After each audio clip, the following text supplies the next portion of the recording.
করেন না বা তাকে আপনি তার এক্সিস্টেন্সই আপনি সহ্য করতে পারছেন না, এটা তো খুব ভয়াবহ মেসেজ। এই মেসেজ দেওয়া মানে হচ্ছে বিদেশ মানে যে সমস্ত বাইরের দেশগুলো বাংলাদেশের সম্পর্কে একটা খুব বাজে একটা ধারণা নিবে, এইটা আমাদের কোনো মতেই হতে দেওয়া যাবে না। জুলাইয়ের যে মহৎ বিপ্লব, সেই বিপ্লবের খুব বড় একটা জিনিস হচ্ছে যে আমরা রাষ্ট্র সংস্কার করতে চাই এবং সেই সংস্কারটা আমরা করছি সব মিলিয়ে। কিন্তু আমাদের যেটা হচ্ছে যে আমরা কিছু কিছু দেখছি যে এমন এমন কিছু কাজ হচ্ছে যেই কারণে মানুষ ভাবছে যে আমাদের বিপ্লবটা কি বেহাত হয়ে গেল। বিদেশিরা যারা দেখেছিল যে এমন একটা বড় বিপ্লব যেখানে মেয়েদের পার্টিসিপেশন ছিল অভূতপূর্ব, সেই বিপ্লবটাও কি বিঘাত হয়ে গেল। ওরা ভাবছে ওদের মতো করে যে বেহাত হলো কিনা, আর আমাদের এখানে যারা যারা আমরা পার্টিসিপেট করছি তারা ভাবছে যে আমরা আমাদের মতো মানে আমাদের হাত থেকে বেহাত হলো কিনা। বেহাত হয়নি। জুলাই বিপ্লব ঠিক তার যে এক্সপেকটেশনটা তৈরি করেছিল সেই এক্সপেকটেশনের মতোই আছে এবং সেই অনুযায়ী কাজ হচ্ছে। আপনারা হয়তো সরকারে থাকলে আপনারা মনে করেন যে যে গণ আকাঙ্ক্ষা নিয়ে আমরা যে এই বিপ্লবটা করলাম, যে গণ অভ্যুত্থানটা করলাম, সেই জন আকাঙ্ক্ষার বাস্তবায়ন হচ্ছে কিনা। কিন্তু আপনি দেখছেন কি এটা খুব শর্ট টার্ম দেখছে।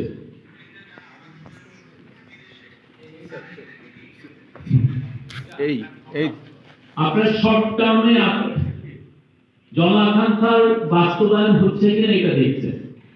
আমরা দেখছি যে আমাদের এবং আপনাদের অনেকে ইমপ্রেশন হয়ে যাচ্ছে যে 5 মাস হলো এমন কি ভালো কি কাজ হয়েছে, আমরা যেই যা চাচ্ছিলাম সেই কাজগুলো কি হয়েছে কিনা। আমি আপনাদেরকে বলবো আপনারা অন্যান্য এর আগে যারা ইন্টারিম গভর্নমেন্ট এসছে, কেয়ারটেকার গভর্নমেন্ট এসছে, তাদের সাথে তুলনা করে বাংলাদেশের একটা ভঙ্গুর ব্যুরোক্রেসি নিয়ে আমরা যা অ্যাচিভ করেছি এই জন আকাঙ্ক্ষার গভর্নমেন্ট অভূতপূর্ব অনেকগুলো জিনিস আমরা একটা এই ইন্টারিম গভর্নমেন্ট স্ট্যাবিলিটি নিয়ে এসছে। আপনি যদি এই গভর্নমেন্ট যদি স্ট্যাবিলিটি না আসতো, আপনি ধরেন ইকোনমিতে আপনি একটা নেগেটিভ ইম্প্যাক্ট হতো, এটা পলিটিক্যাল টার্বুলেন্স হতো। তখন অনেকে বলতে যে তাহলে বিপ্লবটা কি ঠিক হচ্ছে কিনা, হয়েছে কিনা, সেটা নিয়ে কোশ্চেন করতো। 5 মাসে একটা স্ট্যাবিলিটি নিয়ে আসা হচ্ছে এবং আমরা প্রতিদিন আমরা দেখছি, আমরা ক্রাইমের ফিগার দেখছি যে law and order situation almost ঠিক হয়ে যাচ্ছে। আমরা অন্যান্য যেগুলো ফিগার আপনি পলিটিক্যাল ফুটেজ দেখেন ঠিক আছে, একটা ব্যক্ত হচ্ছে এবং সেটার জন্য আমরা স্টেটমেন্ট দিচ্ছি। কিন্তু ওভারঅল আপনি যদি দেখেন সারা দেশ ব্যাপী, এবং আমি আরো রুরাল এরিয়ায় দেখছি যে আমাদের ক্রাইম বা অন্যান্য যেগুলো পলিটিক্যাল যে সিচুয়েশন পুরো স্ট্যাবল।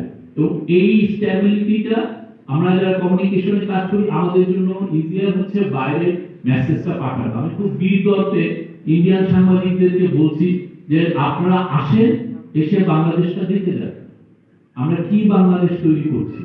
এটা কি হাসিনার চোরতন্ত্র নাকি এটা জনগণের শাসন, এটা এতে দেখে যান। এবং অনেকে আসছেন, অনেকে সুন্দর সুন্দর রিপোর্ট করছেন, আমরা সত্যিকার অর্থে আমরা কৃতজ্ঞ তাদের প্রতি। আমাদের সবাই এখানে যারাই আছেন আমাদের সবারই একটা নৈতিক দায়িত্ব। আমি কি মেসেজ দিচ্ছি বাইরে, মানে আমরা তো একটা ট্রেডিং নেশন, আমরা এক্সপোর্ট না করলে আমার ইকোনমি গ্রো করবে না। আমি বিদেশে মানুষ না পাঠাতে পারলে আমার ইকোনমি গ্রো করবে।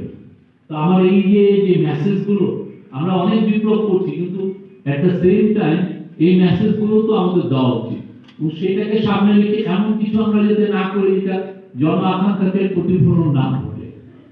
আমরা অনেকগুলো এই ইন্টারিম গভর্নমেন্ট অনেকগুলো অ্যাচিভ করেছে, আপনারা হয়তো দেখছেন বা আপনারা ভাবছেন যে এটা খুব স্লো অ্যাচিভমেন্ট। যেমন ধরেন ইকোনমিক রিকভারি হয়েছে, ইকোনমি জাস্ট জুলাই পর্যন্ত আপনারা দেখেন, আর অগাস্টের পরে অগাস্ট পর্যন্ত দেখেন, অগাস্টের পরে সেপ্টেম্বরে এক্সপোর্টের গ্রোথ ছিল 7%, তারপরে গ্রোথ প্রত্যেকটা মাসে 15% উপরে, massive growth, 15% growth, massive growth. একটা মাসে এটা সম্ভবত অক্টোবর নভেম্বরে 22% পর্যন্ত গ্রোথ হয়েছে। আমরা আশা করছি ট্রাম্প অ্যাডমিনিস্ট্রেশন তো 20 তারিখে ক্ষমতা নিবে, ওরা আসলে এবং ট্রাম্পের আমরা শুনছি যে ট্রাম্প অ্যাডমিনিস্ট্রেশন চায়নার উপরে ট্যারিফ ব্যারিয়ার ইম্পোজ করবে, তাহলে আমরা মনে করছি যে চায়না থেকে প্রচুর ফ্যাক্টরি বাংলাদেশে রিলোকেটেড হবে। বাংলাদেশে প্রচুর লক্ষ লক্ষ মিলিয়ন জব দরকার। প্রফেসর ইউনূস চাইনিজ ফরেন মিনিস্টারের কাছে সাথে মিটিং হয়েছে, তাদেরকে বলেছে তোমরা বাংলাদেশে তোমাদের অনেক ফ্যাক্টরি রিলোকেট করো। টার্কি পুরো ইউরোপ জুড়ে টার্কি হচ্ছে ফ্যাক্টরি, ইউরোপের বড় ম্যানুফ্যাকচারিং বেস হচ্ছে টার্কিতে। টার্কিশ ইনভেস্টররা আসছিলেন কিছুদিন আগে, তাদের সাথে কথা হয়েছে, তারাও বাংলাদেশে তাদের ফ্যাক্টরি রিলোকেট করতে যাচ্ছে, প্রচুর ফ্যাক্টরি আনতে যাচ্ছে। তো আমরা এই কাজটা ইকোনমিক রিকভারিটা হয়েছে। থার্ড হচ্ছে জাস্টিস এন্ড অ্যাকাউন্টেবিলিটি। যেই লোকগুলো খুন করে গেল, শেখ হাসিনা তার দোসররা যে খুন করলো, যেই জুলাই আগস্টের খুন তো আছে, 1500 থেকে 2000 ছেলে মেয়েকে খুন করছে, তার বাইরে যে খুন, আপনি শাপলা বলেন, মাওলানা সাইদির ভার্ডিকের পরের মার্ডার বলেন, তারপরে আপনার 2015 সালের মার্ডার বলেন, ফায়ার বোমিং এর সময়, বা এর পরে আপনি কয়েকটা ইলেকশনের সময় ভাবে এই যে বা এক্সট্রা জুডিশিয়াল কিলিং বলেন, এবং 3500 মতো লোককে গুম করা, পুরো ইন্টারন্যাশনাল ইয়েতে ক্রাইমের মধ্যে ইন্টারন্যাশনালের সবচেয়ে ভয়াবহ ক্রাইম হচ্ছে গুম করা। মানে যে আপনার আত্মীয় স্বজন তো আপনার লাশও পাচ্ছে না, সারাটা জীবন তার খোঁজের মধ্যে থাকতে হচ্ছে যে লাশটা কই গেল। আমি কিছু, আপনি যদি তাদের সাথে কথা বলেন, এই যাদের গুম হওয়া ফ্যামিলি, তারা কিন্তু তাদের আকুতি হচ্ছে, ভাই আমার ভাই বোন যদি মারাও যায়, আপনি আমাকে লাশের সন্ধান করেন, কবরটা দেখা। এই যে গুম করছে হাসিনা,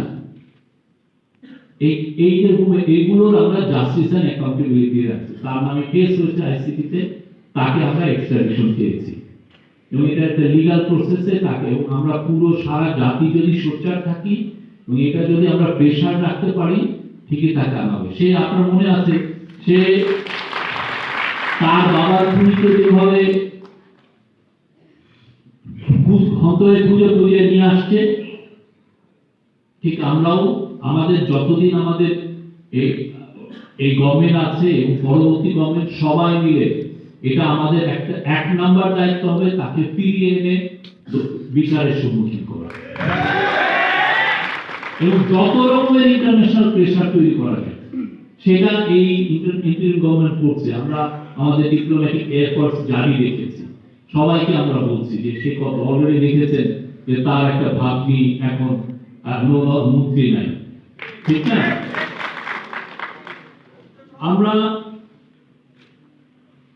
4 নম্বর হচ্ছে এই যে হাসিনার যে অপকর্ম, আপনারা ভাবছেন যে অপকর্ম তো আমরা শুনছি, সে একটা ফ্যাসিলিটি রেজিম করেছে, মানুষের মুখে কথা কেড়ে নিয়েছে, তার লোকগুলো স্টোর ছিল, আমরা কিছু কিছু পত্রিকায় দেখেছি, ঠিক না, বা আমরা ফেসবুকে শুনেছি।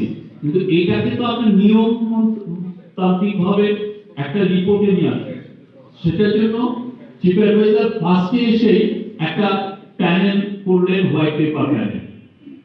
দেখেন আপনার 400 এখানে যারা আছেন, যারা খুব ভালো ইংরেজি জানেন আর যারা ইকোনমিক বুঝেন, আমি প্রত্যেককে বলবো, প্রত্যেককে যারা প্রফেসর আছেন বা যারা স্টুডেন্ট আছেন, আপনারা ওই হোয়াইট পেপারটা ডাউনলোড করে পড়ে নেবেন।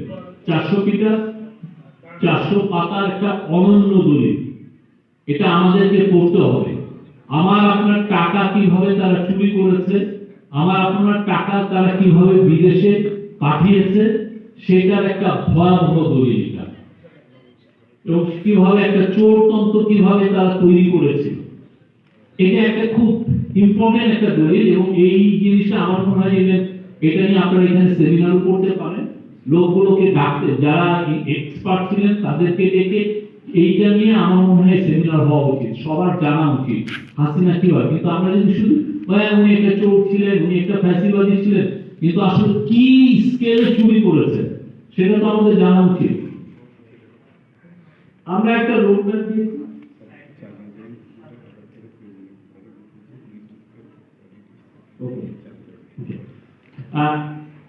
একটা হচ্ছে যে আমরা একটা, এই যে আপনাদের জনআকাঙ্ক্ষা ছিল যে রাষ্ট্র নির্মাণ করতে হবে।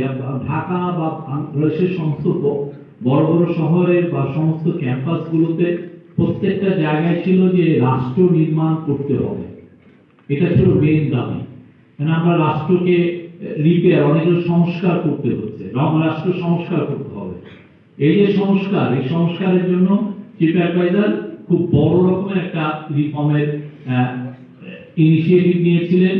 তার আলোকে অলরেডি 4টি কমিশন রিপোর্ট দিয়েছে, আরো 2টি দিবে, এবং এই কমিশনগুলোর মধ্যে কিছু অগ্রগতি হওয়ার কারণে আমরা আশা করছি যে ফেব্রুয়ারি 15 তারিখের মধ্যে প্রত্যেকটা রিপোর্ট আমরা ঠিকঠাক মতো পাবো। এবং এরপরে এই গভর্নমেন্ট যেটা করবে সেটা হচ্ছে যে একটা কনসেনসাস তৈরি করার কাজ করবে, এবং সেটার জন্য একটা কমিশন করা হয়েছে। প্রফেসর ইউনূস নিজে এটা চেয়ারম্যান এবং প্রফেসর আলী রিয়াজ যেটা ভাইস চেয়ারম্যান।